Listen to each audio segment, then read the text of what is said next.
स्वागत है आप सभी का रिपब्लिक भारत पर। मैं हूं आपके साथ सुजाता और सबसे पहले बात झारखंड की करते हैं, जहां अंकिता की हत्या के बाद सही तनाव फैला हुआ है। इस पूरे मामले में हिंदूवादी संगठन आरोपी शाहरुख को फांसी देने की मांग कर रहे हैं, तो साथ ही बीजेपी सोरेन सरकार पर हमलावर है। बीजेपी का आरोप है कि जब राज्य की एक बेटी अस्पताल में दम तोड़ रही थी तो मुख्यमंत्री हेमंत सोरेन अपने विधायकों के साथ सैर सपाटे पर थे। ये रिपोर्ट आपको दिखाते हैं।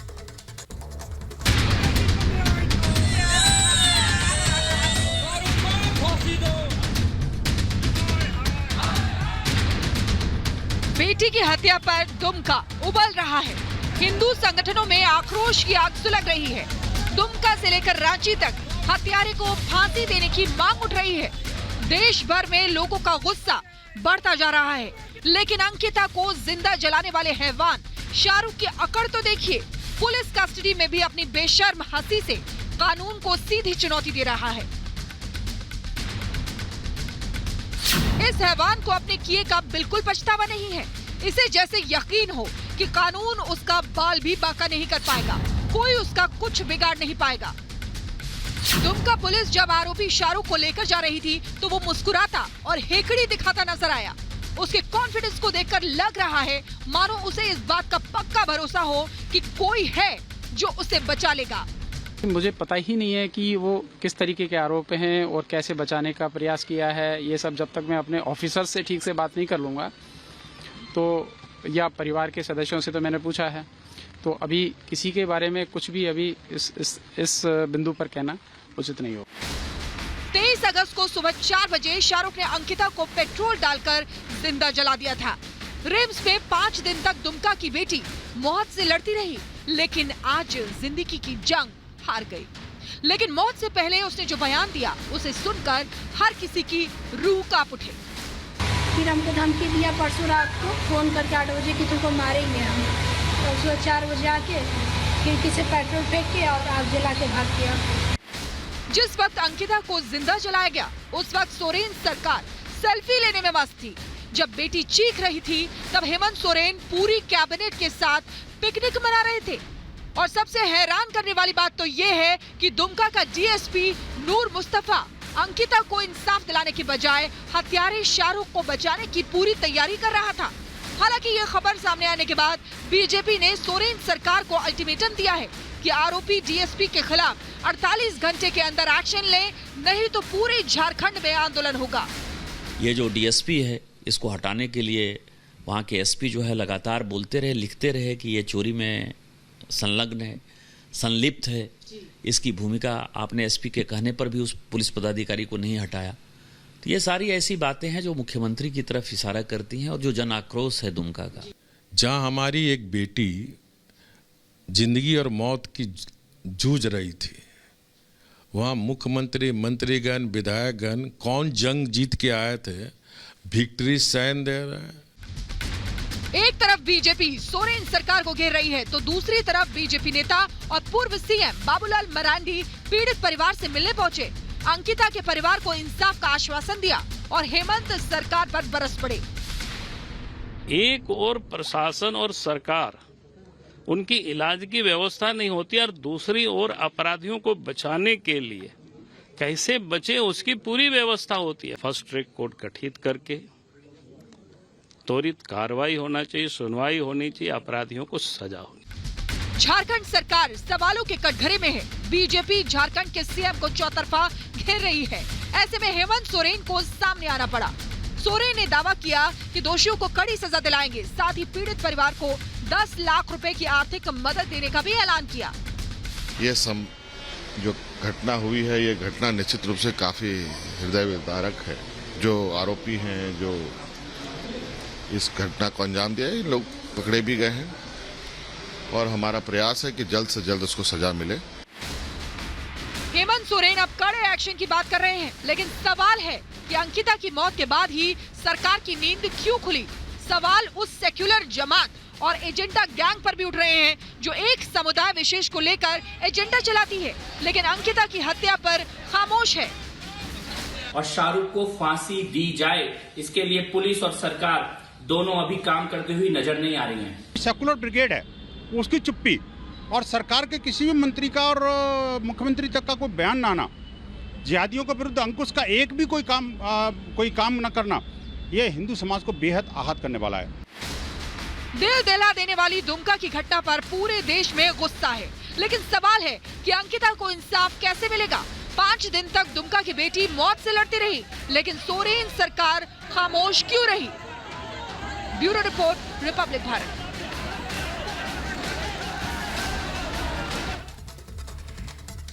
बात दिल्ली की, जहां घोटालों पर संग्राम छिड़ा हुआ है। पहले आबकारी नीति और अब शिक्षा घोटाले का आरोप बीजेपी ने आप पर मढ़ दिया है। तो आप एलजी विनय कुमार सक्सेना के खिलाफ आक्रामक है और सोमवार की रात भर धरना दिया आप और बीजेपी दोनों के ही विधायकों ने। लेकिन बड़ा सवाल यह है कि यहां सच कौन बोल रहा है और झूठ किसने बोला।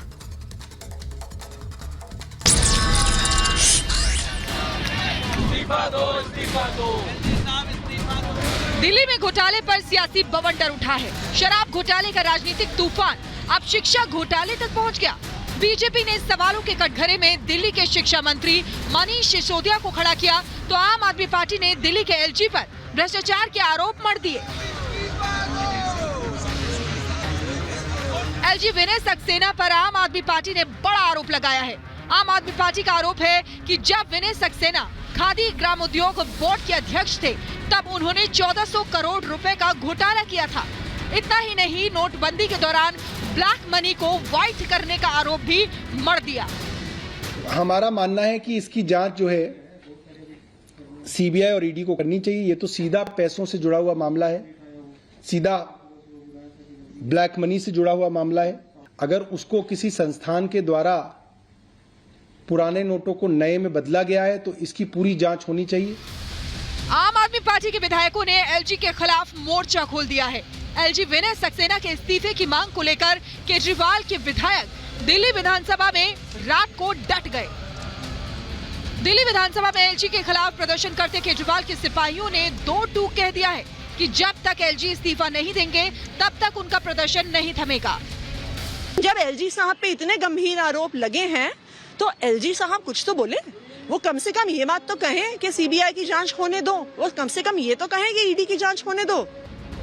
आम आदमी पार्टी ने एलजी के खिलाफ मोर्चा खोल रखा है, तो बीजेपी ने शराब घोटाले के बाद शिक्षा घोटाले का आरोप दिल्ली सीएम अरविंद केजरीवाल और मनीष सिसोदिया पर मढ़ दिया। सीवीसी की रिपोर्ट का हवाला देकर बीजेपी ने आरोप लगाया कि आम आदमी पार्टी की सरकार ने बच्चों के भविष्य के साथ खिलवाड़ किया। केजरीवाल सरकार ने टॉयलेट को क्लासरूम बताकर करोड़ों का घपला किया। सबसे दुखद मैं समझता हूं, इतनी पीड़ा है इस बात को जानकर, ये जो क्लासरूम गिन रहे हैं इसमें टॉयलेट जो बनाए बच्चों के उसको क्लासरूम में गिन लिया है। मनीष सिसोदिया के खिलाफ कार्रवाई की मांग को लेकर सदन से सड़क तक बीजेपी ने मोर्चा खोल दिया है। दिल्ली विधानसभा में जहां आम आदमी पार्टी एलजी के इस्तीफे की मांग पर धरना दे रही थी, वहीं बीजेपी मनीष सिसोदिया के खिलाफ एक्शन की मांग पर प्रदर्शन करने लगी। ये वही अरविंद केजरीवाल जी हैं जो 2013 में और 15 में ये कहते थे कि हम भ्रष्टाचार खत्म करेंगे और अगर कोई भ्रष्टाचारी है तो हम उसके खिलाफ लड़ाई लड़ेंगे। आज जब उनकी सरकार खुद भ्रष्टाचार में फंस गई है और हम उसके खिलाफ आवाज सदन में उठा रहे हैं, तो हमको अलोकतांत्रिक ढंग से बाहर फिकवा दिया। दिल्ली में घोटाले को लेकर छिड़े संग्राम में बीजेपी और आम आदमी पार्टी आमने सामने है। बीजेपी शराब घोटाले के बाद शिक्षा घोटाले को लेकर आम आदमी पार्टी पर चढ़ाई कर रही है, तो आम आदमी पार्टी ने एलजी पर भ्रष्टाचार के आरोप लगाकर मोर्चा खोल दिया है। लेकिन सवाल है कि किसके आरोप सच्चे हैं और किसके झूठे। घोटाले को लेकर किसके आरोपों में कितना दम है? Bureau report, Republic Bharat. तो दिल्ली में एक बार फिर सरकार बनाम एलजी की टकरार शुरू हो गई है। इस मामले में आप लगातार एलजी वीके सक्सेना के खिलाफ हमलावर है और इस्तीफे की मांग को लेकर बीती रात विधानसभा परिसर में ही आपके विधायकों ने धरना दिया।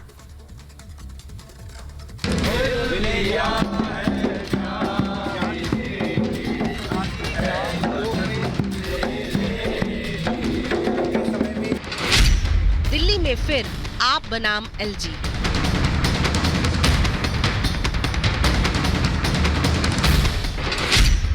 एलजी के खिलाफ आप विधायकों का धरना। दिल्ली की राजनीति में आम आदमी पार्टी और उपराज्यपाल की तकरार एक बार फिर सामने आने लगी है।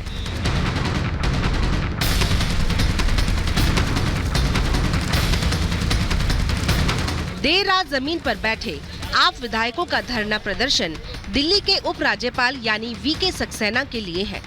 एलजी और दिल्ली सरकार की जंग और अधिकारों की लड़ाई आमतौर पर देखने को मिलती है। एक बार फिर आम आदमी पार्टी एलजी वीके सक्सेना को लेकर हमलावर है।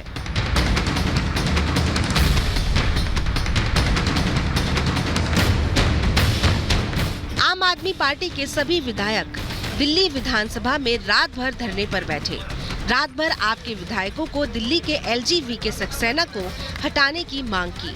आम आदमी पार्टी ने दिल्ली के उपराज्यपाल विनय सक्सेना पर नोटबंदी के दौरान 1400 करोड़ के घोटाले का आरोप लगाया है। विधानसभा में दुर्गेश पाठक जी ने बहुत गंभीर तथ्य सामने रखे हैं विनय कुमार सक्सेना जी द्वारा हुए भ्रष्टाचार के मामले में, कि जब वो केवीआईसी के चेयरमैन थे किस तरह से ब्लैक के पैसे को व्हाइट किया गया। तकरीबन 1400 करोड़ रुपए का घोटाला नोटबंदी के दौरान विनय कुमार सक्सेना जी पे आरोप लगा है। ये बहुत ही गंभीर मामला है। हमारी ये मांग है कि इस पर सीबीआई की जांच होनी चाहिए। दूसरा, ये क्लियर कट मनी लॉन्ड्रिंग का मामला है। हम ये कह रहे हैं कि अगर खादी ग्राम उद्योग में उस वक्त चेयरमैन रहे विनय सक्सेना जी, जो आज हमारे एलजी हैं, उन पे अगर ये आरोप आज दिल्ली विधानसभा में लगे हैं कि उनके हेड कैशियर कह रहे हैं कि उनके समय में उनका पैसा बदला गया, तो उसकी जांच होनी चाहिए। हम सिर्फ इतना कह रहे हैं। और मुझे नहीं समझ में आता कि केंद्र सरकार को इससे क्या एतराज है। हमें तो रोज कहते थे कि भाई जांच हो जाए, जांच हो जाए, जांच हो जाए। हम तो ये कह रहे हैं कि जांच हो जाए, बस, और कुछ नहीं मांग रहे। दरअसल ये सारा विवाद आप विधायक दुर्गेश पाठक ने उठाया है। दिल्ली विधानसभा में सोमवार को आम आदमी पार्टी के विधायक दुर्गेश पाठक ने आरोप लगाते हुए कहा था कि उपराज्यपाल विनय कुमार सक्सेना ने खादी ग्रामोद्योग के अध्यक्ष रहते हुए 1400 करोड़ रुपए का घोटाला किया है। मांग हमारी यही है कि बहुत संगीन आरोप है और हमने सारे डॉक्यूमेंट्री प्रूफ दिए हैं। हमारा एक ही है, भाई जांच तो कराओ, जांच होनी चाहिए। कोई जांच नहीं हुई, फर्जी सी जांच हुई। एलजी साहब के ऊपर आरोप, एलजी साहब ने खुद ही जांच कर ली उसकी, और खुद ही जिन्होंने आरोप लगाए उनको सस्पेंड कर दिया। ये कहाँ का न्याय है? आप विधायकों का रात भर चलने वाला विरोध प्रदर्शन और एलजी पर उठाए जाने वाले सवालों से ये साफ हो रहा है कि आने वाले कुछ दिनों में एक बार फिर से दिल्ली सरकार और एलजी में तीखे वार होंगे। हालांकि दिल्ली सरकार और एलजी के साथ मतभेद कोई नया नहीं है। अभी तक एलजी दफ्तर की तरफ से इन आरोपों पर कोई जवाब नहीं आया है, लेकिन आपने अपना प्रदर्शन तेज कर दिया है। Bureau report, Republic Bharat.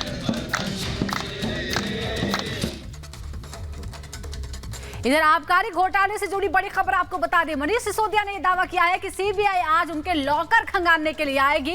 ये दावा उन्होंने खुद किया है। ये भी कहा है कि उनको लॉकर से कुछ मिलने वाला नहीं है। पिछले हफ्ते आपको याद दिला दें किस तरह से मनीष सिसोदिया के साथ ही आबकारी विभाग के कई अधिकारियों और कई अलग अलग 31 ठिकानों पर सीबीआई ने छापा मारा था। और आज मनीष सिसोदिया ने खुद ट्वीट ये किया है कि सीबीआई मेरे बैंक लॉकर खंगालने आ रही है। 19 अगस्त को मेरे घर पर 14 घंटे तक छापेमारी की गई और अब मेरे बैंक लॉकर खंगालने आएगी सीबीआई और उन्हें वहां कुछ नहीं मिलने वाला, ये भी दावा किया है। लॉकर में कुछ मिलेगा नहीं, सिसोदिया कहते हैं, और ये दावा वो खुद करते हैं। सीबीआई का स्वागत है, लॉकर में कुछ नहीं है। 19 अगस्त को रेड में भी कुछ नहीं मिला और अब जब मेरे लॉकर खंगाले जाएंगे तो वहां भी कुछ नहीं मिलेगा, ये कहना है डेप्यूटी सीएम मनीष सिसोदिया का।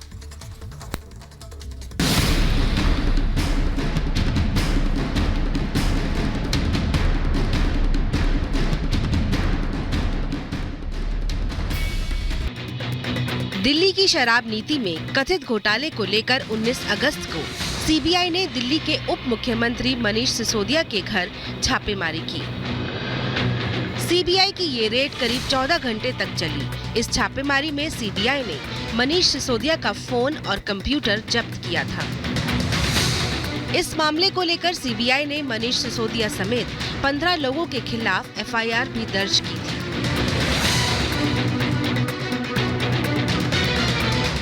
दरअसल दिल्ली की नई शराब नीति में अनियमितताओं का आरोप लगाने वाली दिल्ली के मुख्य सचिव की रिपोर्ट के बाद उपराज्यपाल वीके सक्सेना ने पिछले महीने सीबीआई जांच की सिफारिश की थी।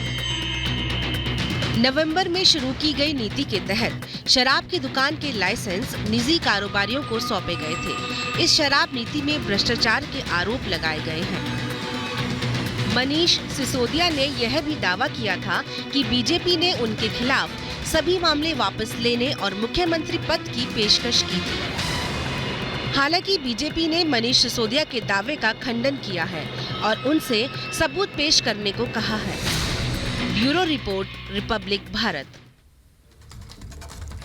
इधर सोनाली फोगाट मर्डर केस में बड़ी जानकारी ये सामने आ रही है कि जिस होटल में घटना हुई, जिस रेस्टोरेंट यानी कर्लीज रेस्टोरेंट में जहां ये घटना हुई है, उसका लाइसेंस रद्द किया जा सकता है। आपको बता दें कि वहीं पर ड्रग्स दी गई थी और इसीलिए इस मामले में 2 आरोपी जो गिरफ्तार हुए हैं उनमें रेस्टोरेंट के मालिक भी शामिल हैं। और अब ये जानकारी है कि यहाँ लाइसेंस भी रद्द किया जा सकता है क्योंकि वहां पर ड्रग्स की खरीद फरोख्त हो रही थी। कर्लीज रेस्टोरेंट पर एक्शन की तैयारी है, बड़ा एक्शन हो सकता है इस पूरे मामले में। कर्लीज वही रेस्टोरेंट है जहां पर सोनाली फोगाट को ड्रग्स दी गई थी, वहीं पर वो काफी देर तक थी और उसी के बाद उनकी मौत हो गई थी। तो इस पूरे मामले में जो रेस्टोरेंट है उसकी भूमिका भी संदिग्ध है और इसलिए बड़ी कार्रवाई उसके खिलाफ हो सकती है।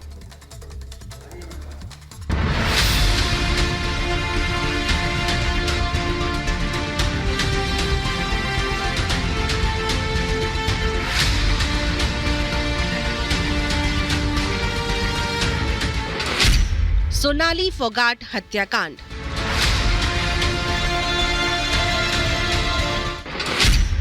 हत्या की होगी सीबीआई जांच।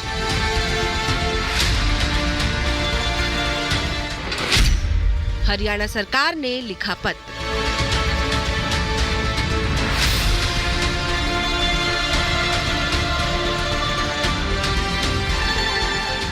हरियाणा सरकार ने सोनाली फोगाट की हत्या के मामले को लेकर गोवा के सीएम प्रमोद सावंत को पत्र लिखा है।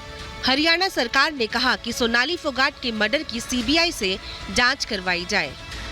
सोनाली फोगाट का परिवार आके मुख्यमंत्री से मिला था और उन्होंने एक पत्र दिया था जिसमें उन्होंने मांग की है कि इसमें कुछ बड़े चेहरे भी शामिल हो सकते हैं इस हत्याकांड के पीछे, इसलिए इसकी सीबीआई से जांच करवाई जाए। तो उसके पत्र के आधार पर हमने गोवा के मुख्यमंत्री को, गोवा सरकार को हमने लिख दिया है कि इसकी हम सीबीआई जांच की स्ट्रांगली रिकमेंड करते हैं कि इसकी सीबीआई जांच करवाई जाए। सोनाली के परिवार ने गंभीर आरोप लगाते हुए कहा है कि इस हत्याकांड में बड़े चेहरे भी शामिल हो सकते हैं। हरियाणा सरकार ने परिवार के पत्र के आधार पर गोवा के मुख्यमंत्री को पत्र लिखा कि इस मामले की सीबीआई से जांच करवाई जाए।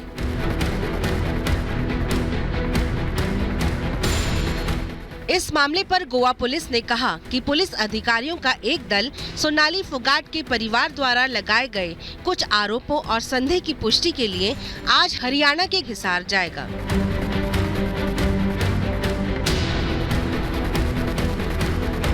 हरियाणा के गृह मंत्री अनिल विज ने कहा कि गोवा पुलिस जब हरियाणा आएगी तब हम पूरा सहयोग करेंगे। जब वो आएंगे तो हम पूरा सहयोग करेंगे, हमारी पुलिस पूरा उनका जांच में साथ देगी। सीबीआई जांच की मांग को लेकर हरियाणा सरकार ने गोवा सरकार को चिट्ठी लिखकर हरियाणा सरकार ने गोवा सरकार से मामले की सीबीआई जांच करवाने की मांग की। इस बीच गोवा सरकार ने 15 पत्रों की जांच रिपोर्ट हरियाणा सरकार को सौंपी है। जांच रिपोर्ट को देखने के बाद दोनों सरकार सीबीआई जांच पर फैसला करेंगी। Bureau report, Republic Bharat.